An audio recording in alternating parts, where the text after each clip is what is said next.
ನಮಸ್ಕಾರ ಬೆಂಗಳೂರು.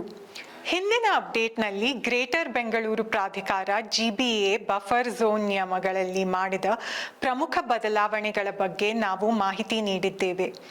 ಇಂದು primary, secondary ಮತ್ತು tertiary buffer ಝೋನ್ಗಳೆಂದರೇನು ಮತ್ತು ನಿಮ್ಮ ಬಿಲ್ಡಿಂಗ್ ಪ್ಲಾನ್ ಅನುಮೋದನೆಗೆ ಏಕೆ ಇದು ಅತ್ಯಂತ ಪ್ರಮುಖ ಎಂಬುದನ್ನು ಸರಳವಾಗಿ ತಿಳಿದುಕೊಳ್ಳೋಣ. ಪ್ರೈಮರಿ ಬಫರ್ ಝೋನ್ ಎಂದರೇನು?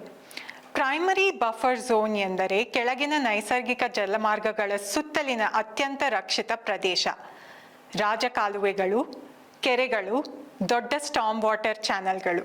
ಹಿಂದೆ ಈ ಪ್ರದೇಶಗಳ 50 ಮೀಟರ್ ಒಳಗೆ ಕಟ್ಟಡ ನಿರ್ಮಾಣ ನಿಷೇಧವಾಗಿತ್ತು. ಆದರೆ ಈಗ GBA ಹೊಸ ನಿಯಮ ಪ್ರಕಾರ ಈ ಮಿತಿ 50 ಮೀಟರ್ನಿಂದ 10 ಮೀಟರಿಗೆ ಕಡಿತಗೊಂಡಿದೆ. ಸೆಕೆಂಡರಿ ಬಫರ್ ಝೋನ್ ಎಂದರೇನು?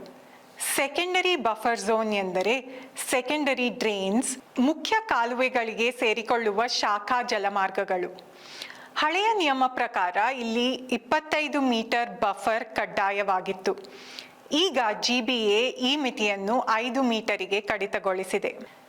ಟರ್ಷಿಯರಿ ಬಫರ್ ಝೋನ್ ಎಂದರೇನು?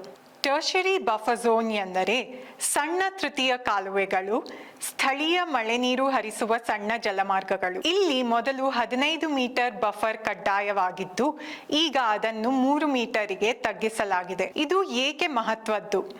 ಹಿಂದೆ ಸಾವಿರಾರು ಕಟ್ಟಡ ಪ್ಲಾನ್ಗಳು ಬಫರ್ ಮಿತಿ ಒಳಗೆ ಬರುತ್ತವೆ ಎಂಬ ಕಾರಣಕ್ಕೆ ತಿರಸ್ಕೃತವಾಗಿದ್ದವು.